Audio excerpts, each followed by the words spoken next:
दरअसल सबसे बड़ी परीक्षा इस वक्त सुप्रीम कोर्ट के सामने है, क्योंकि जासूसी मामले को लेकर सरकार ने साफ तौर पर कह दिया वह कोई जवाब नहीं देगी, क्योंकि राष्ट्रीय सुरक्षा का मसला है। और सुप्रीम कोर्ट ने सवाल किया, राष्ट्रीय सुरक्षा का मसला कहकर आप बच नहीं सकते हैं। लेकिन आज सुनवाई के वक्त क्या हुआ? सुनवाई के वक्त सरकार की तरफ से कहा गया अब हम कोई हलफनामा नहीं देंगे। सुप्रीम कोर्ट ने कहा इससे पहले आपने राष्ट्रीय सुरक्षा का जिक्र किया था, उस वक्त भी हमने कहा था राष्ट्रीय सुरक्षा का मुद्दा कहीं बीच में नहीं आएगा और हम भी नहीं चाहते हैं कि वो आए। लेकिन इन सब के बावजूद भी एक हलफनामा तो आपको देना होगा। उस वक्त आपने वक्त मांगा था, हमने वक्त दे दिया। लेकिन आज आपने कहा कोई हलफनामा नहीं देंगे, तो फिर राष्ट्रीय सुरक्षा पब्लिक डोमेन में लाने की जरूरत नहीं है, यह हम भी मानते हैं। तो ऐसे में क्या कमेटी बना देंगे और उसकी रिपोर्ट जब आएगी वह भी तो पब्लिक डोमेन में जाएगी? तो इस पर आपका क्या कहना है? सुप्रीम कोर्ट ने कहा क्या वाकई आप कुछ नहीं करेंगे?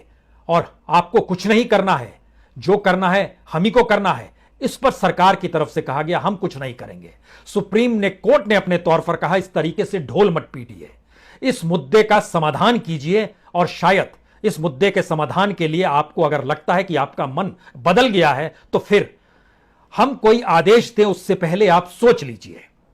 सरकार की तरफ से कहा गया, अटॉर्नी जनरल ने कहा हमें कुछ नहीं सोचना है।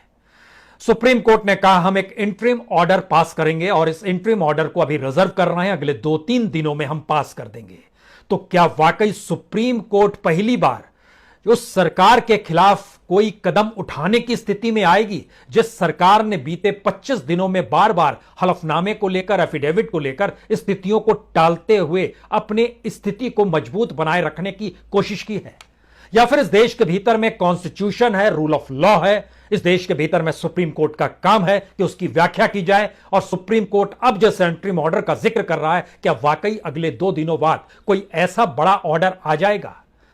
और 2018 से अगर परिस्थितियों को सुप्रीम कोर्ट के मद्देनजर पलटना शुरू कीजिएगा तो आपके जहन में एक के बाद एक चीफ जस्टिस का नाम आएगा, चाहे वो चीफ जस्टिस दीपक मिश्रा क्यों ना हो, चाहे रंजन गोगोई क्यों ना हो, चाहे उसके बाद जिस तरीके से स्थिति बढ़ते बढ़ते बढ़ते बढ़ते आज की तारीख में रमन्ना साहब तक पहुंच गई। और रमन्ना साहब जब इस बात का जिक्र कर रहे हैं कि हमें फैसला देना पड़ेगा और ये इंटरिम आदेश का आप इंतजार कीजिए, तो 2018 के बाद सुप्रीम कोर्ट से जितने भी फैसले आए वह फैसले सरकार के हक में थे। वो 370 का मसला हो, 35A का मसला हो, चाहे वह अयोध्या को लेकर मसला हो, चाहे वो राफेल को लेकर मसला हो, कितने भी मुद्दों को लेकर जिक्र करना शुरू कीजिएगा तो वो सारे सरकार के हक में थे। और इन फैसलों के आने से ठीक पहले जब चीफ जस्टिस दीपक मिश्रा हुआ करते थे, उस वक्त डेमोक्रेसी इन डेंजर का शब्द जिन जजों ने, सुप्रीम कोर्ट के जजों ने प्रेस कॉन्फ्रेंस कर उठाया था, उसके बाद परिस्थिति बदल गई। और यह परिस्थिति होते होते आज जासूसी कांड में जब सुप्रीम कोर्ट सुनवाई कर रहा है, सुनवाई के बीच में पिछली बार 7 तारीख को कहा था कि अपने उन तमाम जो भी पिटिशनर्स हैं उनसे कहा था आप सोशल मीडिया में मत जाइए, आप इधर उधर बात करेंगे इससे केस भी कमजोर होता और इसका कोई मतलब भी नहीं है, आप इधर उधर की बात मत कीजिए, सीधे हमारे पास आइए, न्याय यहीं से मिलेगा, चीजें यहीं से निकलेंगी। और आज जब सरकार ने अपने तौर पर कह दिया हम कोई जवाब नहीं देंगे, तो जाहिर है अब सुप्रीम कोर्ट को ही यह निर्णय लेना है कि अब वो केंद्र सरकार को कैसा नोटिस भेजता है। क्या वो कोई कमेटी बनाता है?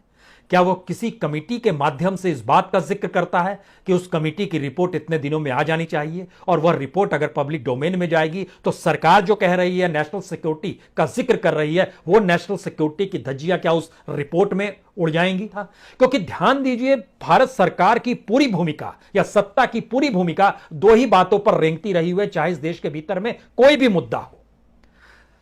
बाहर में हमेशा देशभक्ति का जिक्र किया गया है, नेशनलिज्म, और सुप्रीम कोर्ट के भीतर नेशनल सिक्योरिटी का जिक्र किया गया है, राष्ट्रीय सुरक्षा। यानी कहीं ना कहीं राष्ट्रीय सुरक्षा और देशभक्ति का जिक्र कर कर सरकार हर मुद्दे पर किसी ना किसी तरीके से अपने वर्चस्व को बनाए रखने की परिस्थिति में आ गई है। यहां पर हमें लगता है 2-3 बातों का जिक्र अब इसलिए करने की जरूरत है क्योंकि मीडिया की भूमिका क्या हो, और मीडिया इस दौर में जिस तरीके से सरकारी छापों और सरकार की पूछताछ से प्रभावित हो रहा है वह कोई नई बात नहीं है। लेकिन एक बड़ा सवाल यह है कि इस दौर में अगर जो कुछ भी हो रहा है, चाहे वो आईटी रेड हो, चाहे ईडी की पूछताछ हो, चाहे जो भी इकोनॉमिक विंग पूछताछ करता है, ध्यान दीजिए तो हर तरफ सरकार की तरफ से एक जवाब होता है कानून अपना काम कर रहा है।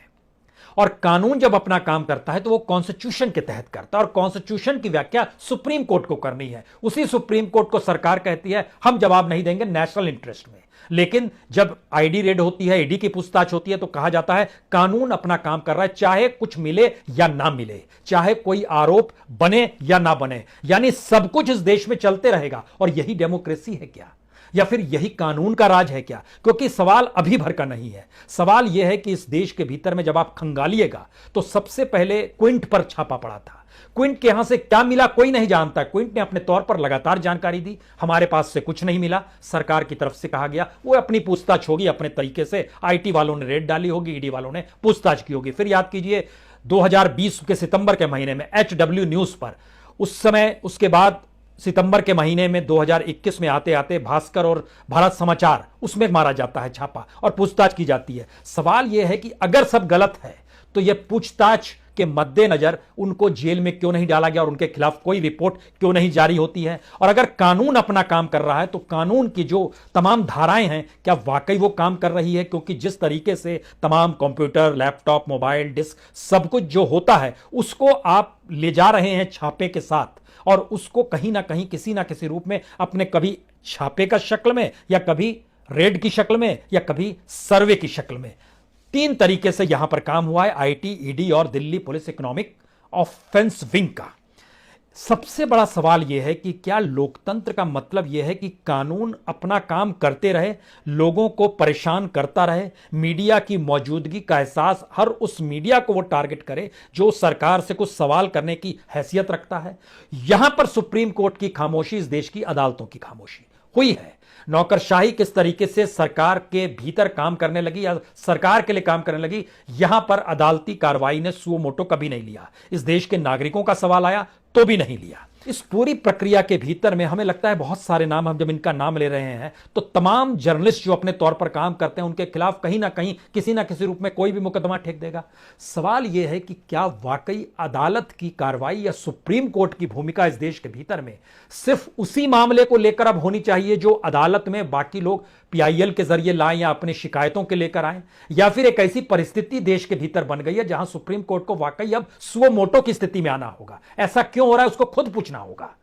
क्योंकि अगर जासूसी यानी पेगासस मामले को लेकर 17 अगस्त से लेकर 13 सितंबर तक सरकार चीजों को टालती रह गई और यह नहीं उसने बताया कि हमारी मंशा और हमने लिया है कि नहीं ये इक्विपमेंट, और किस इक्विपमेंट के जरिए ये वाकई जासूसी हो रही है या नहीं हो रही है, यह सब अगर नेशनल सिक्योरिटी के दायरे में है तो इस देश के भीतर में सब कुछ नेशनल सिक्योरिटी के दायरे में ही तो कानून काम कर रहा है। यानी जो भी पहल होगी इस देश में नेशनल सिक्योरिटी के मद्देनजर हो रही होगी। ये सारे सवाल इसलिए क्योंकि जब हम आपसे जिक्र कर रहे हैं तो उसमें आईडी और ईडी का जो है वह भी कानून के तहत, जो इनकम टैक्स का जो मैनुअल है वह भी अपने तौर पर बतलाता है कि आप इस धारा के तहत जो भी कुछ लेंगे उसमें आप लिखित तौर पर रसीद देंगे कि आप मोबाइल ले जा रहे हैं, आप इस लैपटॉप को ले जा रहे हैं। वह भी नहीं दिया गया जो हाल में पूरी प्रक्रिया हुई। तो ये जो इंस्टीट्यूशंस अपने तौर पर काम कर रहे हैं और झटके में जब उनकी तरफ को नजरअंदाज कर दिया गया और देखने की कोशिश नहीं की गई कि इस देश में एक एक करके सीढ़ी दर सीढ़ी परिस्थिति गुजरती जा रही है, तो सुप्रीम कोर्ट ने भी कभी सोचा नहीं होगा कि सरकार 25 दिन के भीतर 3 बार कहेगी हम हलफनामा दायर करें और फिर नहीं करेगी। जबकि यह हर किसी को पता है कि जासूसी जिन लोगों की हो रही थी वो बेहद अहम पद पर थे। थोड़ी देर के लिए जर्नलिस्टों को दरकिनार कर दीजिए, इलेक्शन कमीशन की क्या भूमिका इस देश में बताने की जरूरत नहीं, ईडी की क्या भूमिका, ईडी के अधिकारी के भी हो रहा है इस देश के भीतर में। इस देश में आईबी के अधिकारी की भी जासूसी मान लीजिए हो रही थी, सीबीआई से जुड़े अधिकारी की भी जासूसी हो रही है। यह पूरी प्रक्रिया बतलाती है कि वाकई सुप्रीम कोर्ट की चिंता जायज है। और सुप्रीम कोर्ट अगर बार बार आज सुनवाई के दौर में इस स्थिति को लेकर आ गया जहां उसने बहुत साफ तौर पर पूछा, अगर आपकी मंशा में कोई परिवर्तन आ जाए तो आप कृपया बता दीजिएगा, अन्यथा हम 2 से 3 दिन में जो हमें अंतरिम आदेश देना है वो आदेश हम आपको दे देंगे। सरकार की तरफ से खामोशी बरती गई।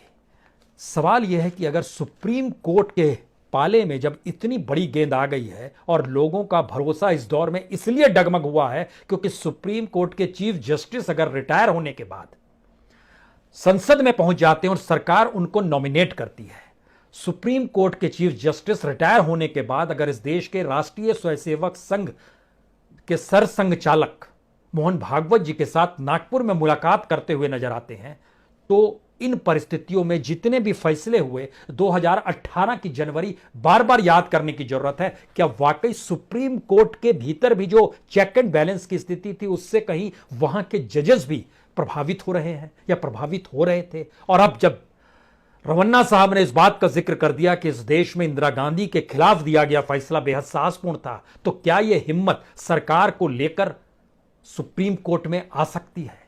नजर रखनी होगी।